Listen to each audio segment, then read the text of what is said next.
Well done, Blade Runner 2049. Not only did you manage to perfectly recapture the mesmerizing and meticulously crafted tone, style, thematics, and emotion of the original film, but you also managed to excel in compressing a significant juggling act of plot and world building into what I think is marginally better than the original?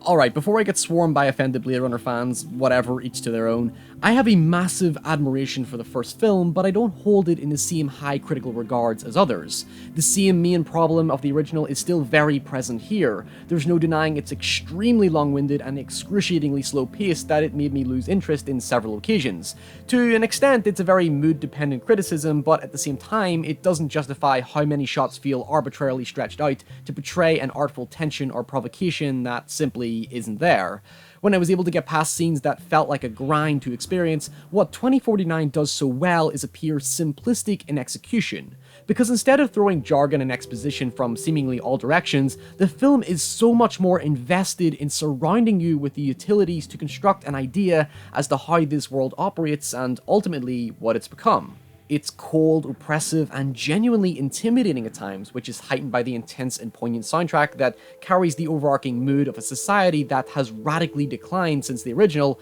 which says a lot given that, it was already in decline. Those who haven't seen the first film will inevitably be lost in the context of certain plot information, which I'm not even going to describe, but having not seen the original in quite some time, I really admired how 2049 subtly brings you up to speed through intriguing and even emotional visual implications that linger in the back of your mind and even become narratively relevant later on. Despite what you might anticipate, this is a much easier story to follow. Where the complexity lies, however, is in what information is left appropriately ambiguous and how Ryan Gosling's Kay comes to perceive the world. Gosling plays his usual quiet boy persona, but quickly does that become a genuinely impactful and nuanced performance that really kept me sympathetic of him, which works infinitely better in the context of the film's world. In one scene in particular, he comes to a very modest yet aggravated reaction that actually left me feeling physically stunned. Without saying anything, his personal story arc is very much at the emotional core of the film, especially his relationship with Ana de Armas Joy, which, once you see the film, is a surprisingly heartfelt exploration and metaphor of our relationship with technology. In fact, the ideas introduced are very much relevant in today's society, making for a lot more relatable and empathetic moments as a result. That profoundness and beauty found in their relationship and Gosling's subsequent self-discovery of a world that's become torn, corrupt, and practically apocalyptic at this point really keeps you invested in him seeing his job through to the end as he continually gets his head kicked in during several violent encounters. All I'll say about the villains is that Sylvia Hoek's love was comparably emotive, compelling, and threatening in her own right, but for some reason I thought Jared Leto was a pretentious, unnecessary pain in the hole, both in performance and how he just felt like a tired exposition dump.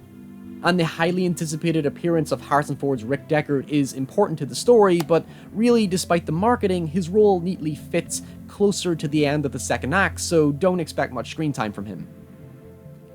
Blade Runner 2049 is like a suitable epilogue to answer withstanding plot points from Ridley Scott's original, while also asking its own questions and tackling unique themes that make it feel like a faithful extension to a fascinating universe with short bursts of engaging action littered throughout. Permitting you don't mind the frustratingly prolonged pace, 2049 is one of this year's most technically proficient films in terms of sound and visuals, to tackle a sequel that manages to avoid the pitfalls of replicating science fiction themes and plot threads that we've become very accustomed to.